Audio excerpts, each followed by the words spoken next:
Parashat Toledot, Genesis chapter 25, verse 19 to chapter 28, verse 9. Chapter 25, verse 19. Now these are the genealogies of Isaac, Abraham's son. Abraham fathered Isaac. Isaac was 40 years old when he took for himself Rebekah, the daughter of Bethuel, the Aramean from Padam Aram, the sister of Laban the Aramean, to be his wife. Isaac prayed to Adonai on behalf of his wife because she was barren. Adonai answered his plea, and his wife Rebekah became pregnant. But the children struggled with one another inside her, and she said, "If it's like this, why is this happening to me?" So she went to inquire of Adonai. Adonai said to her, "Two nations are in your womb, and two peoples from your body will be separated. One people will be stronger than the other people, but the older will serve the younger." When her time came to give birth, indeed there were twins in her womb. Now the first came out reddish, all of him was like a fur coat, and they named him Esau. Afterward his brother came out with his hand holding on Esau's heel, so he was named Jacob. Isaac was 60 years old when he fathered them. When the boys grew up, Esau became a man knowledgeable in hunting, an outdoorsman, while Jacob was a mild man, remaining in tents. Now Isaac loved Esau because he had a taste for wild game, but Rebekah loved Jacob.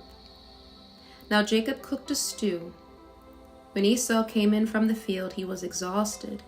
So Esau said to Jacob, "Please feed me some of this really red stuff because I'm exhausted." This is why he is called Edom. So Jacob said, "Sell your birthright to me today." Esau said, "Look, I'm about to die.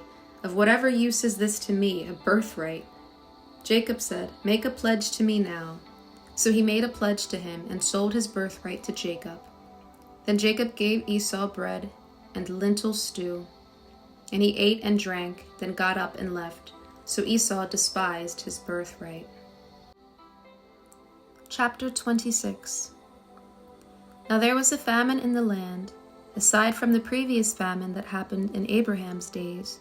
So Isaac went to King Abimelech of the Philistines to Gerar. Then Adonai appeared to him and said, "Do not go down to Egypt. Dwell in the land about which I tell you. Live as an outsider in this land, and I will be with you and bless you. For to you and to your seed I will give all these lands, and I will confirm my pledge that I swore to Abraham your father. I will multiply your seed like the stars of the sky, and I will give your seed all these lands. And in your seed all the nations of the earth will continually be blessed, because Abraham listened to my voice and kept my charge, my mitzvot, my decrees, and my instructions." So Isaac stayed in Gerar. Now the men of the place asked about his wife, so he said, "She is my sister," because he was afraid to say, "my wife," or else the men of the place would kill me on account of Rebekah, because she's good-looking. Now after he had been there for a long time, King Abimelech of the Philistines peered down through the window and saw, behold, Isaac caressing his wife Rebekah. So Abimelech called Isaac and said, "So in fact she's your wife. Now how could you say she's my sister?" Isaac said to him, "Because I said, or else I might die because of her."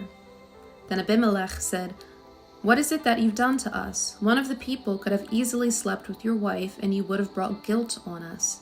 So Abimelech commanded all the people, saying, "Whoever touches this man or his wife will surely die." Then Isaac sowed in that land, and in that year reaped 100-fold. Adonai blessed him, and the man became great and continued to become greater until he became very great. He acquired livestock of sheep and livestock of cattle and numerous servants. Then the Philistines envied him. All the wells that his father's servants had dug in the days of his father Abraham, the Philistines stopped up and filled with dirt. So Abimelech said to Isaac, "Go away from us, for you are much more powerful than us." So Isaac departed from there, camped in the valley of Gerar, and dwelled there. Then Isaac dug again the wells of water that had been dug in the days of his father Abraham. The Philistines had stopped them up after Abraham's death. He gave them the same names that his father had given them. Then Isaac's servants dug in the valley and found a well of living water there. But the shepherds of Gerar quarreled with Isaac's shepherds, saying, "The water is ours." So he named the well Quarrel, because they quarreled with him. Then he dug another well, and they quarreled over it too. So he named it Accusation. Then he moved from there and dug another well, and they did not quarrel over it. So he named it Wide Spaces and said, "Because now Adonai has created wide spaces for us, and we will be fruitful in the land." He went up from there to Beersheba. Adonai appeared to him that night and said, "I am the God of your father Abraham. Do not be afraid, for I am with you, and I will bless you and multiply your seed for the sake of Abraham my servant." So he built an altar there and called on the name of Adonai. He pitched his tent there, and Isaac's servants hollowed out a well there. Now Abimelech went to him from Gerar, along with Ahuzat his friend, and Phicol the commander of his army. Isaac said to them, "Why have you come to me, since you hate me and sent me away from you?" They said, "We've clearly seen that Adonai has been with you." So we said, "Let there now be an agreement between us and you, and let us make a covenant with you, that you will do us no harm, just as we haven't touched you, and just as we did nothing to you but good, and sent you away in shalom. You are now blessed by Adonai." Then he made a feast for them, and they ate and drank. Then they got up early in the morning and made a pledge, each to his brother. Then Isaac sent them away, and they departed from him in shalom. Now it happened that on that day Isaac's servants came and told him about the well that they dug, and said to him, "We found water." So he called it Pledge. That is why the city's name is Beersheba to this day. When Esau was 40 years old, he took as wife Judith, the daughter of Beeri the Hittite, and Basemath, the daughter of Elon the Hittite. But they caused a bitterness of spirit for Isaac and Rebekah. Chapter 27. Now it was when Isaac grew old and his eyes were too dim to see, that he called Esau his elder son and said to him, "My son." "Here I am," he said to him. "Look, I'm old," he said. "I don't know the day of my death. So now, please take your weapons, your quiver and your bow, and go out to the field and hunt me some game. Then prepare me a delicious meal that I love, and bring it to me that I may eat, so that my soul may bless you before I die." Now Rebekah was listening when Isaac was speaking to Esau his son. So while Esau went to the field to hunt game to bring in, Rebekah said to Jacob her son, "Look, I heard your father speaking to your brother Esau, saying, 'Bring me some game and prepare me a delicious meal, that I may eat and bless you in Adonai's presence before my death.' So now, my son, listen to my voice, to what I am commanding you. Go now to the flock and bring me 2 good young goats from there, so that I may prepare them as a delicious meal for your father, that he'll love. Then you'll bring it to your father to eat, so that he may bless you before his death." But Jacob said to Rebekah his mother, "Look, my brother Esau is a hairy man, but I'm a smooth man. Perhaps my father will touch me, and he'll take me for a mocker, and I'll bring upon myself a curse and not a blessing." Then his mother said to him, "Let your curse fall on me, my son. Just listen to me, and go, get them for me." So he went and got them, and brought them to his mother, and his mother prepared a delicious meal that his father would love. Rebekah also took her elder son Esau's favorite clothes that were with her in the house, and she put them on her younger son Jacob, along with the skins of the young goats on his hands and on the hairless part of his neck. She put the delicious meal and the bread that she had prepared in the hand of Jacob her son. Then he came to his father and said, "My father." And he said, "I am here. Who are you, my son?" Then Jacob said to his father, "I am your firstborn, Esau. I have done just what you said to me. Sit up, please, and eat some of my wild game, so that your soul may bless me." Then Isaac said to his son, "How in the world were you able to find it so quickly, my son?" He said, "Because Adonai your God made it happen for me." Then Isaac said to Jacob, "Please come closer so I can feel you, my son, whether or not you really are my son Esau." So Jacob came closer to his father Isaac, and he felt him. And he said, "The voice is Jacob's voice, but the hands are Esau's hands." He did not recognize him, because his hands were like the hairy hands of his brother Esau. So he blessed him. But he said, "Are you really my son Esau?" So he said, "I am." Then he said, "Bring it to me, and I'll eat some of my son's wild game, so that my soul may bless you." So he brought it to him, and he ate, and he brought him wine, and he drank. Then his father Isaac said to him, "Please come closer and kiss me, my son." So he came closer and kissed him. When he smelled the smell of his clothes, he blessed him and said, "Behold, the smell of my son is like the smell of a field that Adonai has blessed. May God give you from the dew of the sky and from the fatness of the land an abundance of grain and new wine. May peoples serve you and many nations bow down to you. Be master over your brothers. May your mother's sons bow down to you. May those who curse you be cursed, and may those who bless you be blessed." No sooner had Isaac finished blessing Jacob, and Jacob had just gone out from his father Isaac's presence, than Esau his brother came in from his hunting. Then he also prepared a delicious meal, and brought it to his father. And he said to his father, "Let my father get up and eat of his son's wild game, that your soul may bless me." His father Isaac said, "Who are you?" And he said, "I am your son, your firstborn, Esau." Then Isaac trembled with intense trembling, and said, "Who was it then that hunted wild game and brought it to me? I ate all just before you came, and I blessed him, and yes, he will be blessed."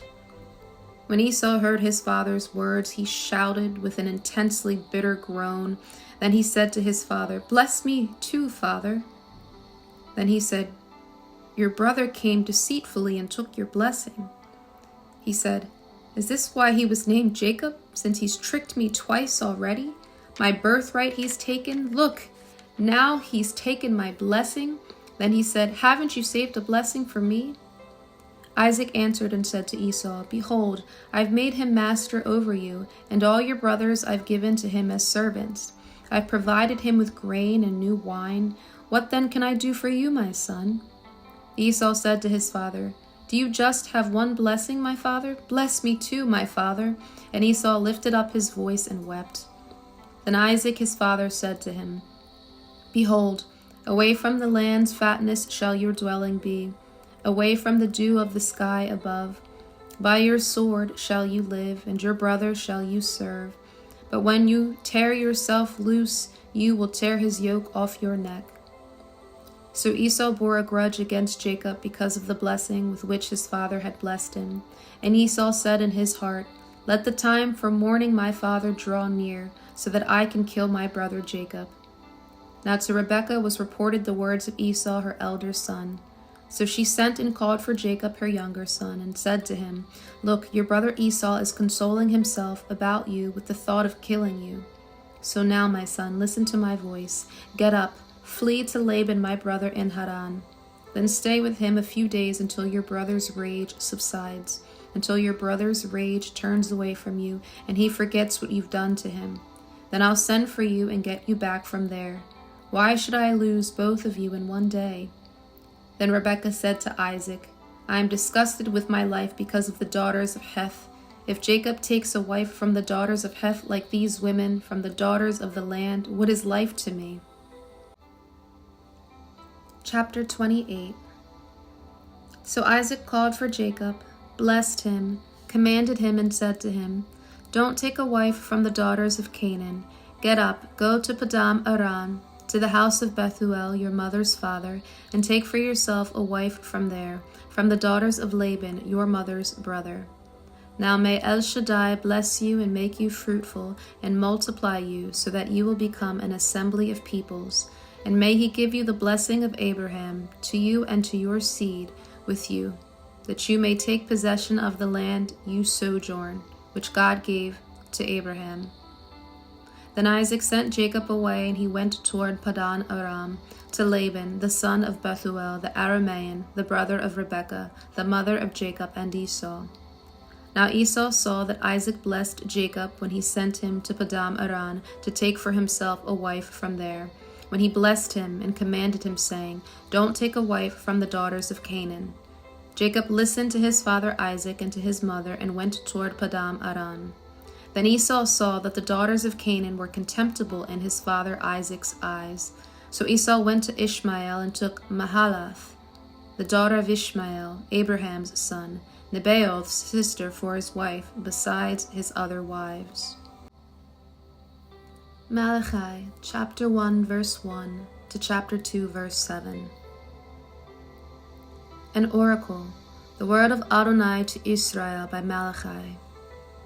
I loved you, says Adonai, but you say, how have you loved us? Was Esau not Yaakov's brother? It is the declaration of Adonai. Yet I loved Yaakov, and Esau I hated. I made his hills a wasteland, and gave his inheritance to jackals of the wilderness.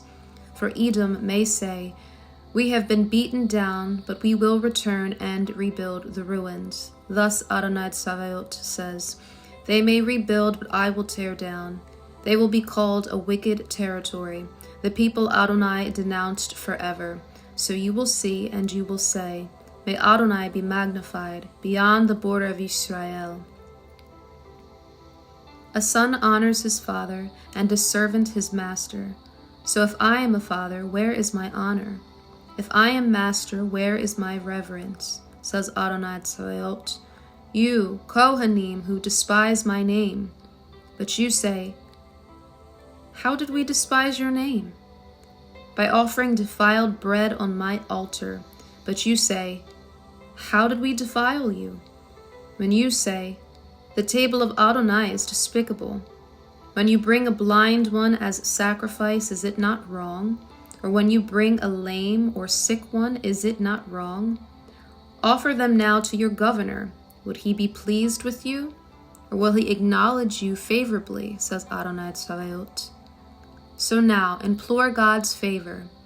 Then, will he be gracious to us?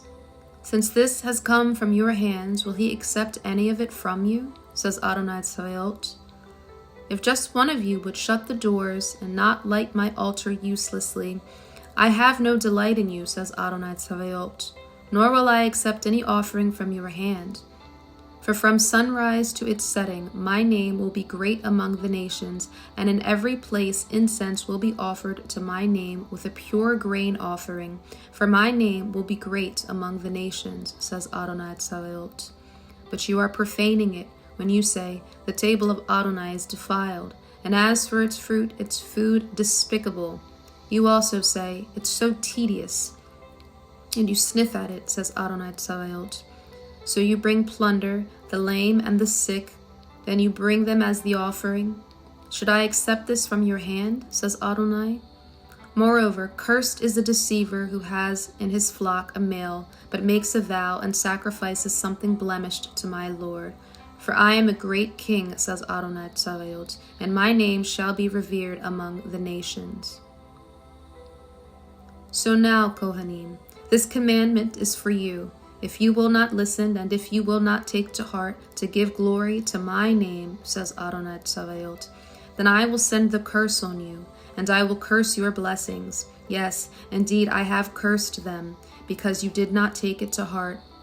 Behold, I am rebuking the seed on account of you, and will spread dung on your faces, the dung of your festivals, and take you away together with it. Then you will know that I have sent this command to you. To be my covenant with Levi, says Adonai Tsavaot. My covenant was with him for life and shalom, and I gave them to him for reverence. So he revered me, and he was awestruck by my name. Instruction of truth was in his mouth. Injustice was not found on his lips. In shalom and uprightness he walked with me, and he turned many from iniquity. For a Kohen's lips should guard knowledge, and instruction must be sought from his mouth, for he is a messenger of Adonai Tsavaot. Romans chapter 9, verses 1 to 13. I tell the truth in Messiah, I do not lie, my conscience assuring me in the Ruach HaKodesh, that my sorrow is great and the anguish in my heart unending. For I would pray that I myself were cursed, banished from Messiah for the sake of my people, my own flesh and blood, who are Israelites, To them belong the adoption and the glory and the covenants and the giving of the Torah and the temple service and the promises. To them belong the patriarchs, and from them, according to the flesh, the Messiah who is over all, God, blessed forever. Amen. But it is not as though the word of God has failed, for not all those who are descended from Israel are Israel, nor are they all children because they are Abraham's seed. Rather, your seed shall be called through Yitzhak. That is, it is not the children of the flesh who are children of God. Rather, the children of the promise are counted as seed. For the word of promise is this: At this time I will come, and Sarah shall have a son. And not only this, but also Rivka having twins from one act with our father Yitzhak. Yet before the sons were even born and had not done anything good or bad, so that God's purpose and choice might stand, not because of works, but because of him who calls, it was said to her, The older shall serve the younger. As it is written, Yaakov I loved, but Esau I hated.